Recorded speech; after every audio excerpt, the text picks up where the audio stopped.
assaulted a Taliban position with fixed bayonets.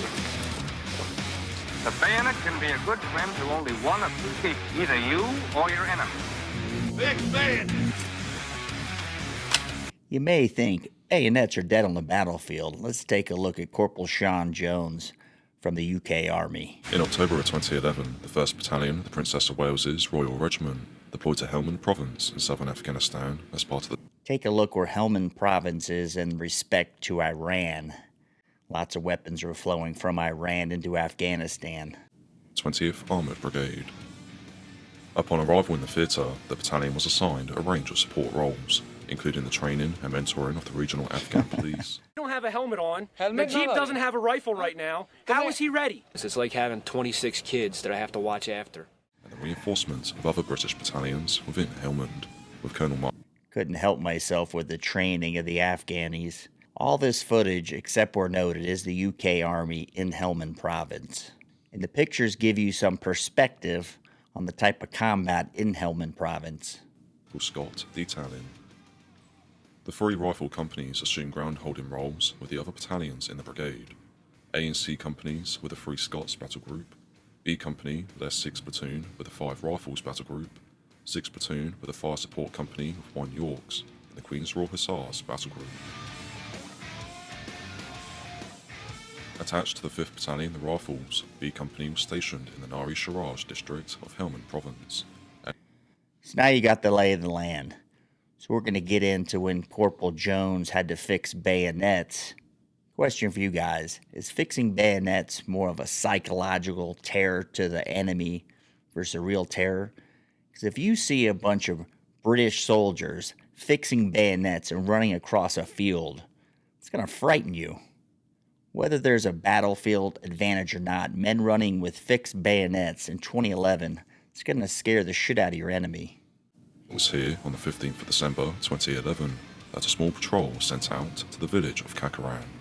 The patrol's primary mission was to reassure the local Afghan population and investigate reports of Taliban insurgents laying IEDs throughout the surrounding area. So you get an idea of the lay of the land. He's not in the mountains.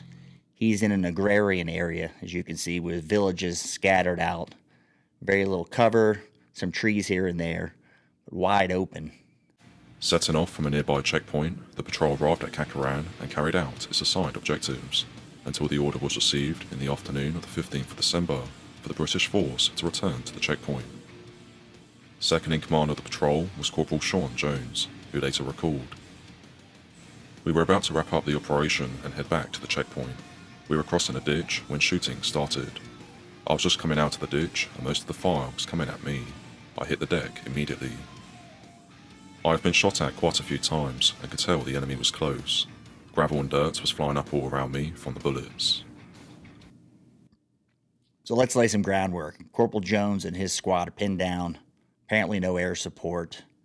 Then we go to bayonets. Stand by.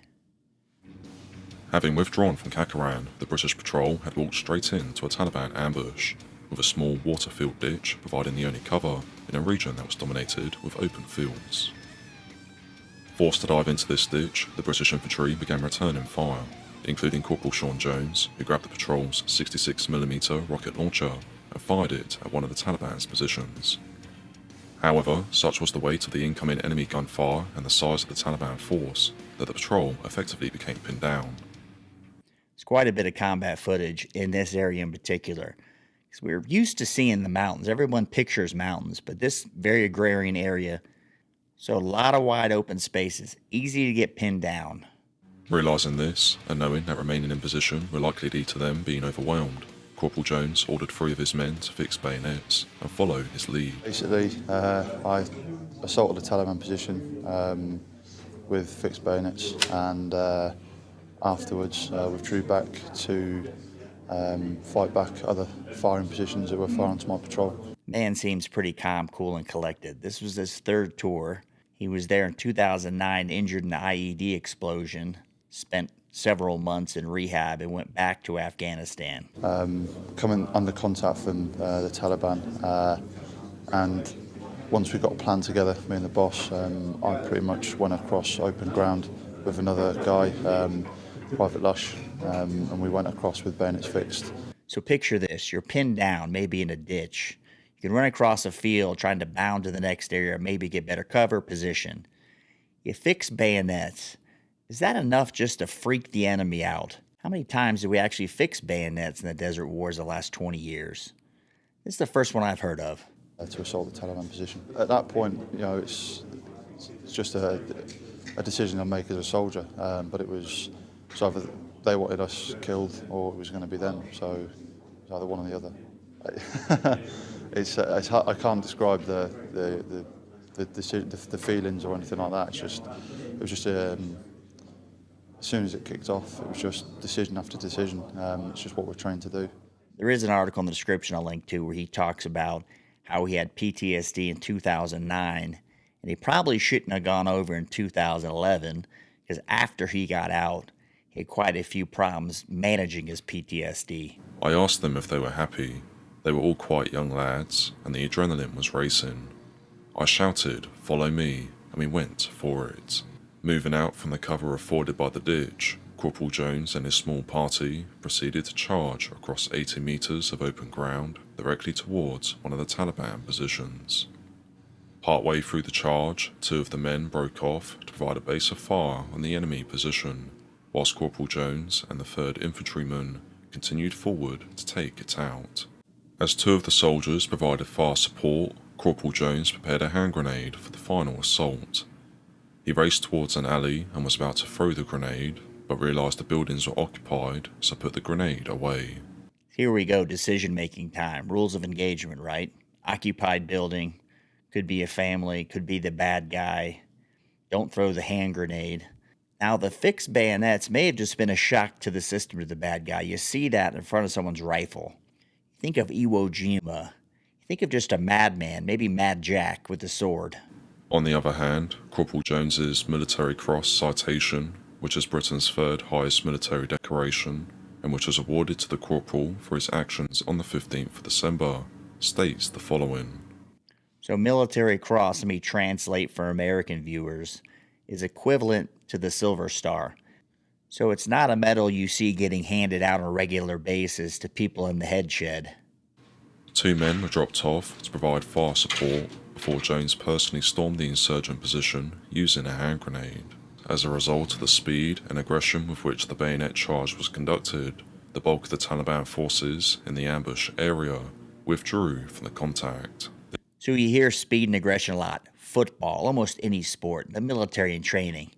Aggression, speed. What it does is overwhelm your opponent, your enemy. Kind of freaks them out, right? Especially when you're running towards gunfire with a bayonet attached. So now that weapon is another foot long. But just seeing it psychologically had to put the fear of God in the bad guys. Subsequently enabled the rest of the patrol, who had remained in position in the ditch, engaging those insurgents on the eastern flank, to move forward and link back up with the corporal and his group. Shortly thereafter, the few remaining Taliban insurgents commenced disengaging from the firefight, 29 minutes after the ambush had started. So here we are, 29 minutes into it. 0 air support. His fire team sounds like it had some grenades, maybe a saw. But that's about it. So typically you think there's going to be some air support somewhere.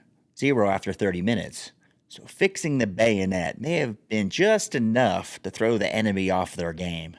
That's definitely going to set in your mind.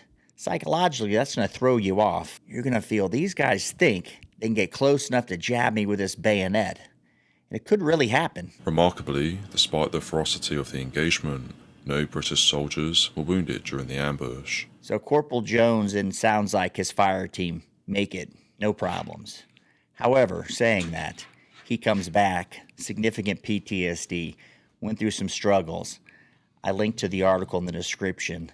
So not all the injuries you see are going to be on the surface or physical. You can only pray this man recovers. But the takeaway here is the psychological warfare involved. Just fixing that bayonet may have thrown off the enemy for just enough time for all of his troops underneath him to make it. The actions of Corporal Sean Jones decisively changed the course of the battle. He was recognised with the Military Cross in October of 2012.